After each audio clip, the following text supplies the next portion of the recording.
Welcome back to Gaming Mysteries, where, damn it, it's been a while since I've done one of these. Don't worry, I'm working on a more substantial one, but since I have some catching up to do on so many things, even besides this segment, I feel it's best to restart things off by talking about multiple games at once. Or, not at once, but like one after another. Because it seemed like a good idea. So, today on Gaming Mysteries, we'll be taking a look at 2 cancelled sequels and just a cancelled game for the N64. Starting off with Glover 2. Now, the original Glover was a fairly average platformer for the N64, PS1, and PC. Though the N64 in particular, that version was highly praised for both its gameplay and sound design, as opposed to the PS1 version, for example, making it probably the best version of the game. Its sequel was to add improved visuals, enhanced physics, as well as a multiplayer mode, but would otherwise remain pretty similar to the first game, which is good. Find a new way to innovate on things, but keep the core the same, with an expected release date of 1999. Though despite some things looking very good for the title, such as some pretty good sales for a new IP based on a glove, the project would end up being cancelled, a story that was explained by a former programmer in 2015, in which he said, "As far as we were told, Glover 2 had been cancelled because of Glover 1.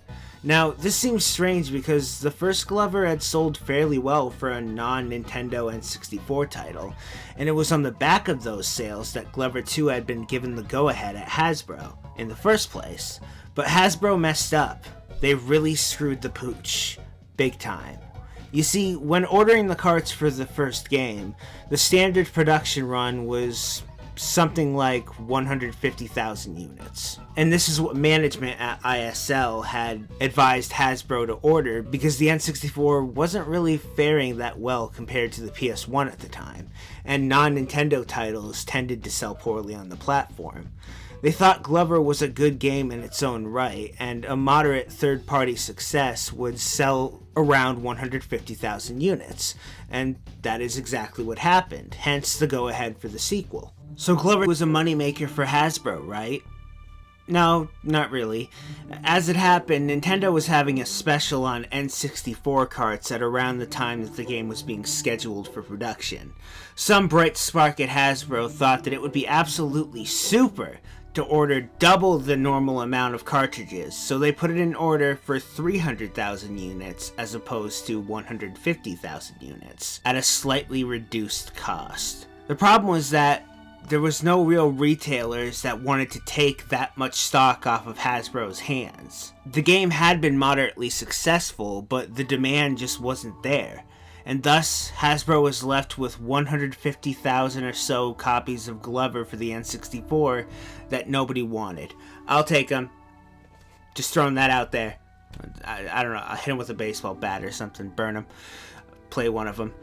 But there's something like $500,000 worth of stock that they can't shift, and with Hasbro Interactive not being in the best financial shape, Glover became a dirty word around the company. And to be fair, it already sounds like a dirty word, as it became apparent over the course of Glover 2's development that they were stuck with all of these carts. Of course, the blame was put on the game and brand itself rather than the idiot who ordered the extra 150,000 carts from Nintendo, and that, ladies and gentlemen, is why Glover 2 had been cancelled, because Hasbro is, I guess, inept. And all that is quite the story, though despite the game's cancellation, Glover 2's ROM was leaked onto the internet God knows how long ago, so if you love Glover and you're interested in checking out its unreleased sequel, it's out there in the ether for you to download if you so choose. Which is nice. It's not always the case with a cancelled game that you actually get to play the cancelled game. And since the build that was released, I think, was around 80% complete, you're getting a pretty full game there, so it's kind of hard to not recommend checking it out. Again, especially if you're a fan of the Glover franchise. And by franchise, I mean that one game. Continuing with sequels, next up we have Quest 64 2. for the N64. The sequel that I'm not entirely sure anyone asked for, but they were gonna make anyways, as if to quell those demands for Final Fantasy with, hey look, we don't got that, but we got this. Though, to be fair, as much flack as I like to throw towards Quest 64, which has been a lot, it's a decent game for what it is. It does what it needs to do and nothing more, which is fine. But with so many few RPG offerings to choose from for the N64, just a decent game doesn't do much for you. So perhaps this sequel could have turned things around. Starting its development process before the first game had even finished launching around the world, not much information exists for Quest 64-2 outside of a little artwork and some info from a developer who worked on the first game and would presumably be working on the second game. Unlike the first game, Quest 64-2 would feature 2 playable characters. Guy with a stick who looks like the guy from the first game, and lady with a sword. Characters would also have nice little sidekicks known as Guardians, which could be used as a vehicle or just to help out during battle. Imagineer would end up talking up this ultimately imaginary sequel before the original game had officially launched in Germany, saying that despite it not being out yet, they were making a sequel and aimed to have it out by 1999.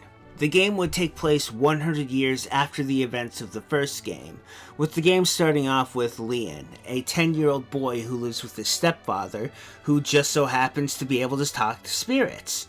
Though, through the wonders of storytelling, eventually the young boy would meet the other main character, the young girl, and her ship, and her sword. The adventure would begin when, suddenly, the ship overturns in a storm.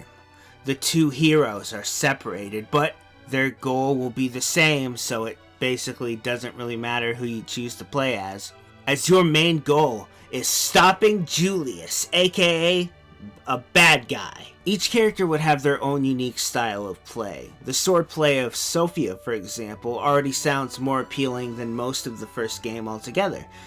We also have concept art for a few characters and an article that isn't in English. Now, sadly for Quest 64-2, Fate was riding on the success of Quest 64, which wasn't commercially successful. To make things worse, the company working on the title, Imagineer, ran into some financial issues and ended up canceling Quest 64-2 and another separate project that they had been working on for the N64, disk drive, called Desert Island 64, which, let's be honest, because it was coming out for the 64DD, that game was never gonna fucking come out. It is really a shame though, as even though there's only a few images of the game and no video or gameplay to look at, the concept alone and being able to play as a character with a sword as opposed to a stick makes it seem like a more appealing game, and perhaps it would have trumped the first game in terms of being a good RPG. Needless to say, I want to play it.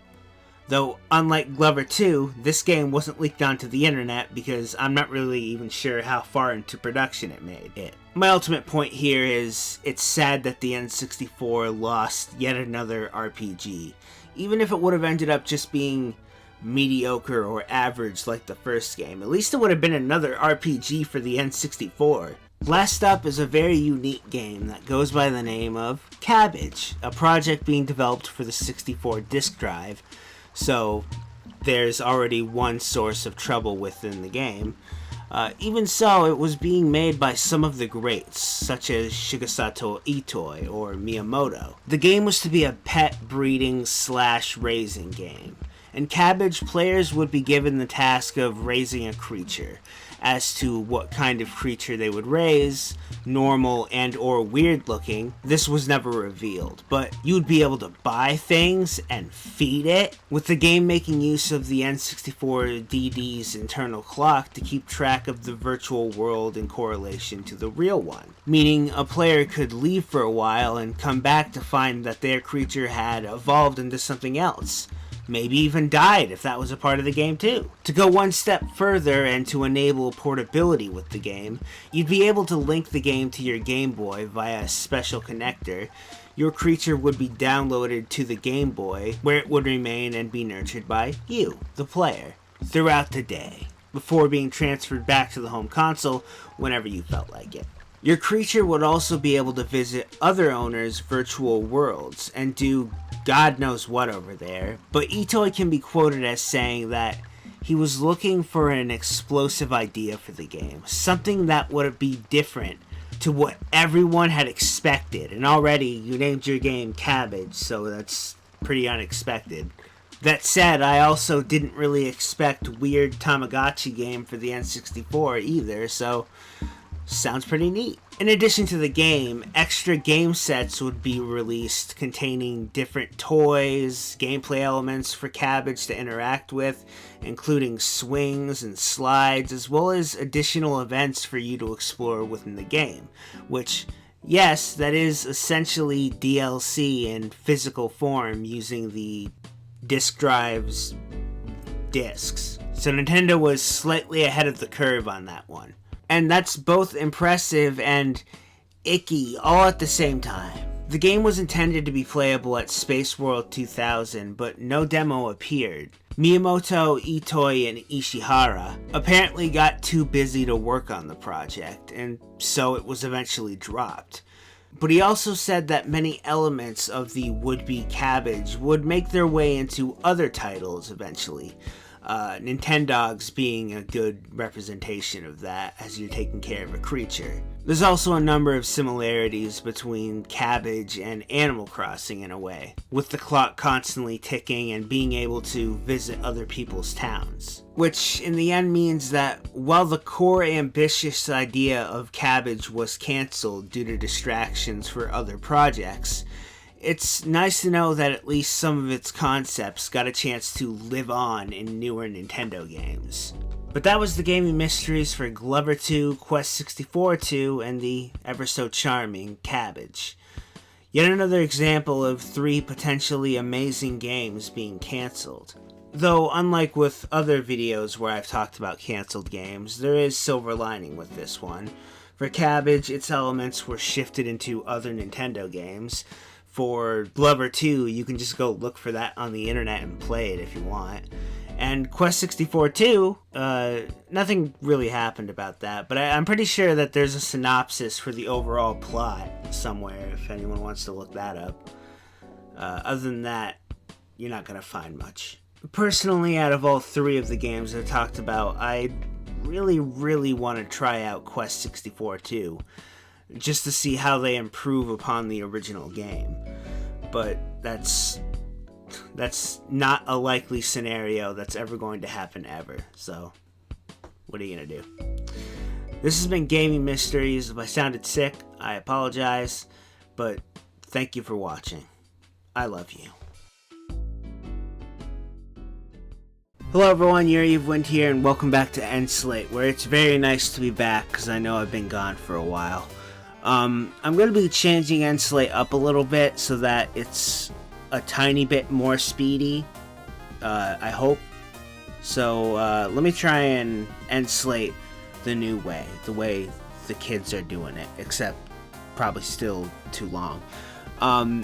First thing I fuck up my words immediately. Great N64. First thing I'd like to do is recommend the last 2 videos I did on my channel. Which, one was an obscure gaming on Sonic Jam 6, which is a bootleg for the Sega Genesis, and the other was an update video. Both those videos will be clickable during the last 20 seconds of this video because YouTube got rid of annotations and have not brought them back yet to my knowledge. At the bottom of the screen, there's social media for both myself and Nico. Nico does the art, by the way. If you want to find me on social media, Twitter's always a good place, and I've been streaming a lot at Twitch. Those links will be in the description. And I also have a Patreon, which we're getting really close to the goal of me being able to do this like full time, as in focus on this and make videos a lot, which I don't know how that happened, but it's cool. So if you want to check that out, again, that link will be in the description. And speaking of Patreon, I have many thanks to give out, including a lot of new thank yous to people who donated for the first time just recently. So let's get into the love, shall we? So much thank you and loves go out to, and I might pronounce some of these wrong because they're new names, some of these. But Blinkers002, John Cohen, Celinda Brooks, Boltron, Nick Kimberlin, and I have to give a special thank you to Nick, who not only pledged to the Patreon, but also hooked me up with a PlayStation Plus thing so that we could play Street Fighter on stream with other people as well, and also another card. So thank you very much, Nick. You're a very generous and good person. Thank you. Thank you, Lily Starframe, Ben Shaw, Mr. Mohawk. If you don't have a mohawk, I'll be sad. Thank you, Nikki Batelli, Armin. Oh, Airman. I was going to say Attack on Titan. I don't know. Thank you, Jake Harper. Thank you, Jose. Thank you, Kurai. Amy Strange. Thank you. Thank you, Stop Tio. I think I said that right. Thank you, Kim Ellis. Thank you, Harley Crawley. Thank you, Lab547. Thank you, Brian. Thank you, Brendan Wilbanks. Thank you, JJ Summers. Thank you, Nikki Layman. Thank you, Sally from 3 Ice Cube Show. Thank you, D-Man's Land. Always good to see you in here and on the streams. Oops, hit something. You didn't hear that. Thank you, Jacob Siffer. Thank you, Skyward Keyblade. Thank you, Joseph Constantine. Thank you, Nolan Not North. They changed the name. Okay, it's not Nolan North, it's just Nolan. Thank you, Christina, Andrew Arana, Aaron Brewington, Crunchy Face.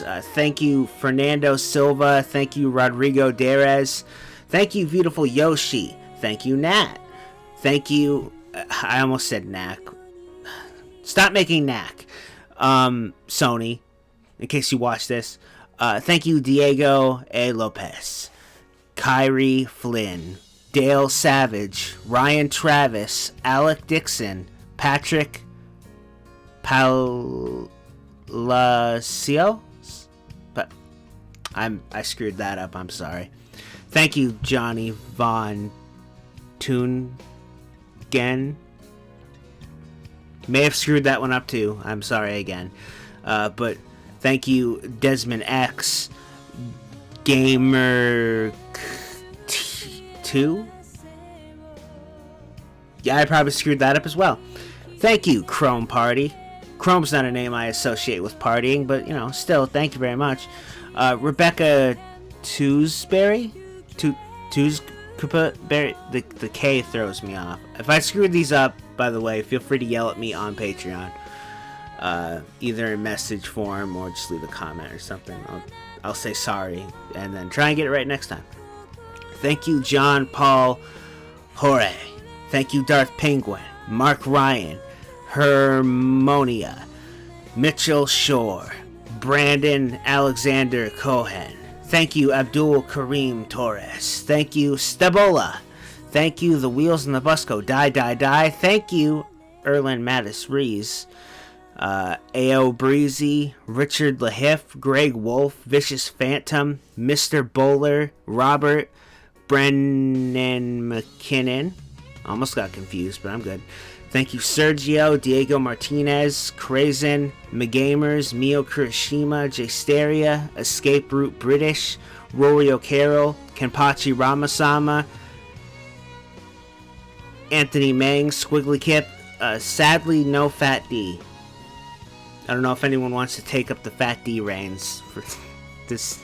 That was always my favorite. Thank you, Eric Camacho, Jonathan Klaus.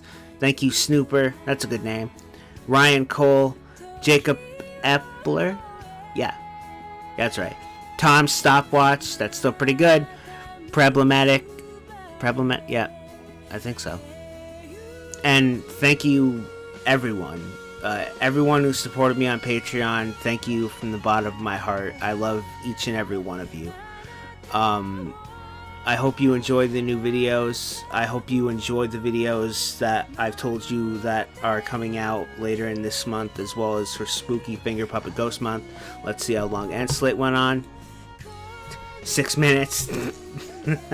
That's pretty good. That's pretty good. So I'm gonna end the Slate now. But thank you all. I love you all, and I'll see you in the next video. This has been Yuriofwind signing out.